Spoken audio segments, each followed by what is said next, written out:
Welcome to the new Camtasia Studio. We encourage you to watch and play with this Getting Started project video to learn some of the most important concepts of using the editor.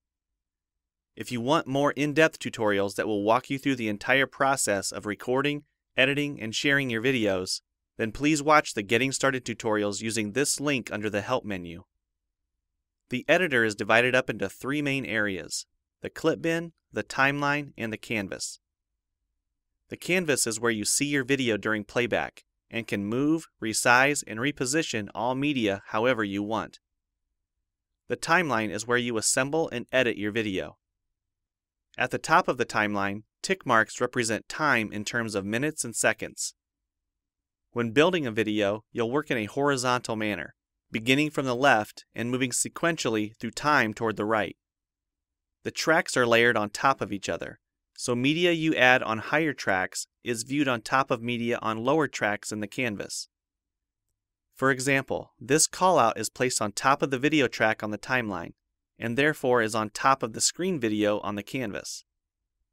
If I drag the video track on top of the callout on the timeline, the callout is now hidden behind the video on the canvas. Use the zoom slider to magnify the view of the timeline. This is very helpful when making precise cuts and selections, like removing ums in your audio. New media can be dragged and dropped on an existing track, or a new track is automatically created when media is dropped at this location at the top of the timeline. To change the position of a clip on the timeline, just drag it. To change the duration of a clip, drag the edges in either direction.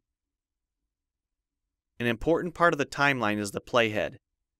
To view your video, click play. Notice how the video and the timeline's playhead stay in sync. Click anywhere along the timeline and the playhead moves to that point. To remove a portion of your video, make a selection with the green in point and red out point. Then click the cut button.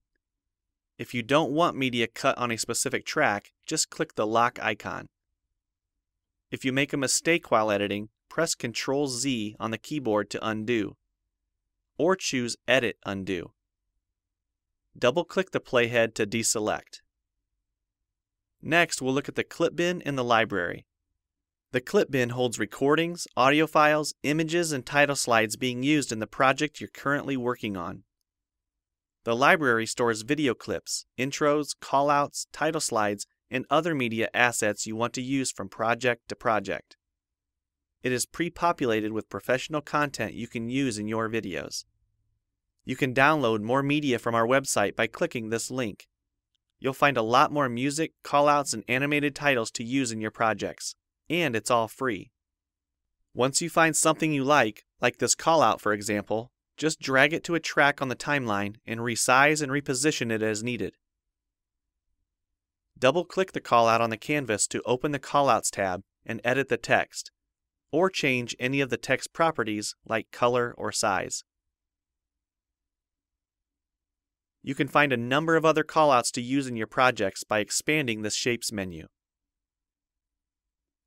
You've probably noticed the video zooming in and out at times, for example here when it's zooming into the timeline.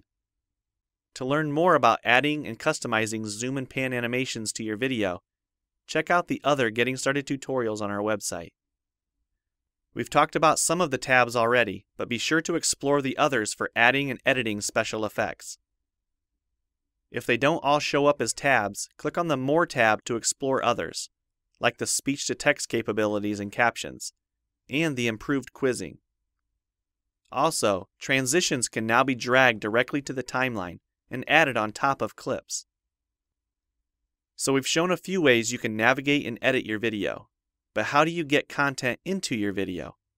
To make a new screen recording, click the Record the Screen button.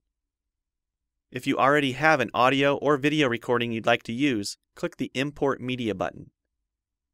When you're done with your video project, you'll need to click the Produce and Share button to create a shareable video. Expand this menu to see a variety of presets. We have a new video player that plays back your MP4 video and includes other interactive features like table of contents, closed captions, quizzes, and even hotspots.